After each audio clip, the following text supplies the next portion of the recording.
Welcome to the Business Samurai Podcast. I'm your host, John Barker.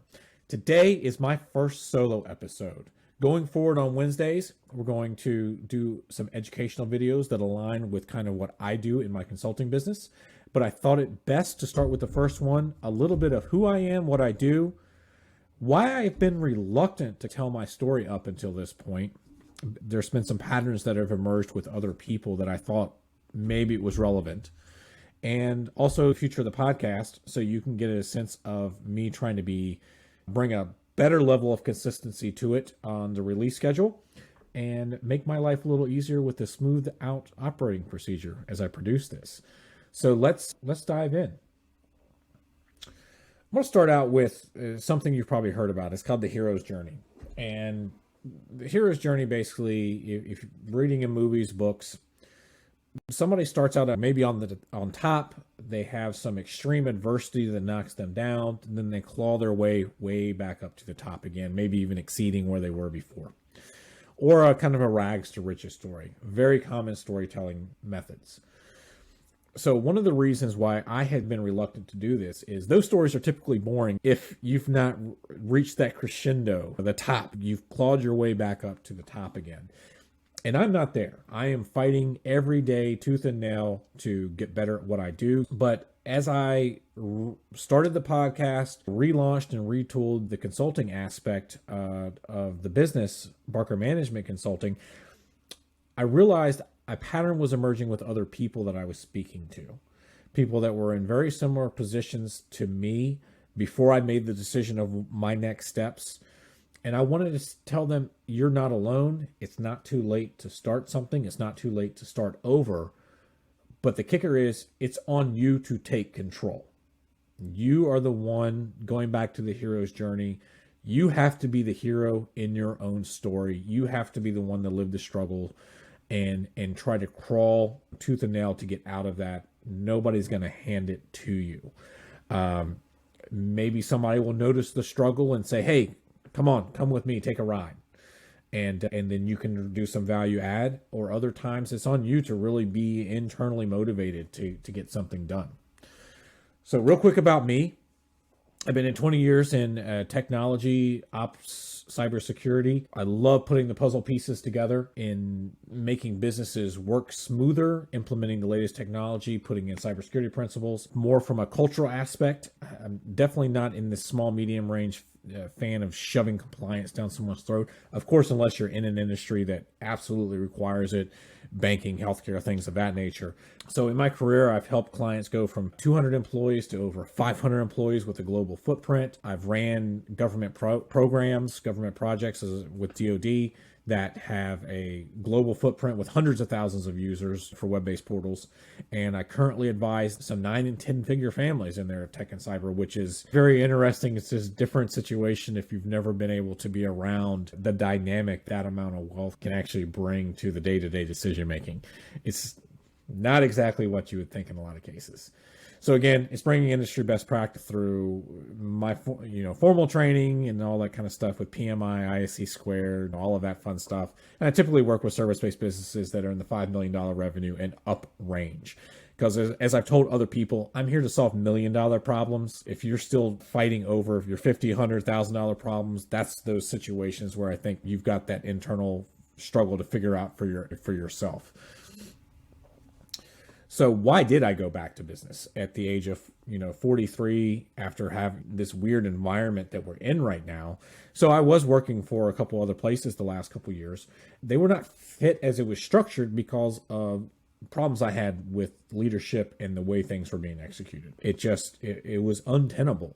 None of it made sense. And I felt like I was getting chopped off at the knees. And so if you know that you cannot change the situation for your benefit, for the company's benefit, because of obstacles that are external, out of your control, then what is the only thing you can do? It's to remove yourself from those situations. And so that's what it ended up occurring. So I did, fortunately, have the opportunity to take some time to go, what do I want to do? I did start a job hunting process last year.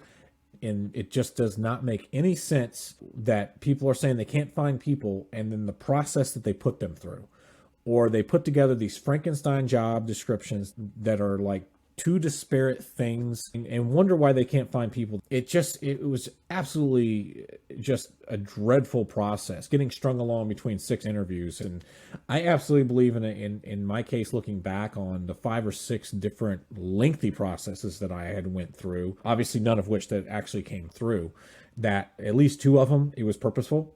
I think they knew that they were just stringing people along, whether there was intention to hire or not. It's not so much that I didn't get anything, it was also the method that it was handled. But in a couple cases, I genuinely think that people were using the interview process to try to figure out what it is that they did want. And to me, that's not the way you go do that. You circle your team going, what are we trying to accomplish? Let's go find that resource. It's also the reason why I don't like the Frankenstein jobs. If you don't have enough work for somebody that's really an expert in that field to come in there and solve that solution for you, go find the one on a part-time or consultant basis to do that until it may become necessary for you to hire that resource. Why go put somebody that's going to be mediocre at job A, mediocre at job B, smashed together, or an expert at job A and have no clue how to do job B and still slam that on them? It just doesn't make any sense. I was seeing that along with some very stupid interview processes, which just the types of questions you're asking. Go use Google. Tell somebody to use Google if you want dictionary encyclopedia answers, if that's all you're looking for, not how are you going to add value, how would you troubleshoot, how would you problem solve these solutions. Being able to work with a variety of clients allows me to have a diversity of solution sets, being able to see a lot of issues and being able to build the map, to the strategic map for growth going forward. But as I indicated, I was seeing a lot of people doing the same thing. I've been reached out. I can't find a job. I'm going through 6 interviews, and from interview 1 to interview 6, the job changed depending on who I was talking to. The difference is with some of the people that I've had reach out to me is they're being passive writers. They're expecting somebody to go, hey, John knows somebody. He can just go get me a job. And they're sitting there waiting for me to make that happen. That doesn't work that way. It doesn't work that way in almost any part of life. You got to go take control of it. So that led into, after I knew I was going to go back to business for myself, starting the podcast, initially starting it out with AJ, now doing this solo. I like the term the Business Samurai because to me that evokes the sentiment of mastery of multiple skills. And a good leader is a mastery at multiple skill sets. And if they're not, they're going to seek those that have it. And so for me, it's being able to have people that are in industries I don't know anything about, that I want to have them on and have those discussions on how that industry functions. So there's a principle that I can apply to your business if I happen to consult with you. Or there's a new technology that may be out there that's not been implemented yet, that maybe it's a fit for you that I'm not aware of. And I just want to have interesting conversations with interesting people that to me, I just enjoy having those types of conversations. I'm genuinely that curious about what you do, why you do what you do, and how that functions. Because there's always principles to learn from what you do. I had Morris Turek on, trademark attorney. Obviously, I'm not going to be a trademark attorney, but what he does was absolutely fascinating to me, and I appreciate his help in working to get the trademark I've got submitted for the Business Samurai.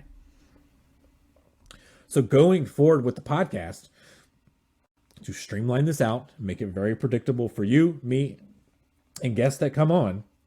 Guest interviews are going to drop on Mondays.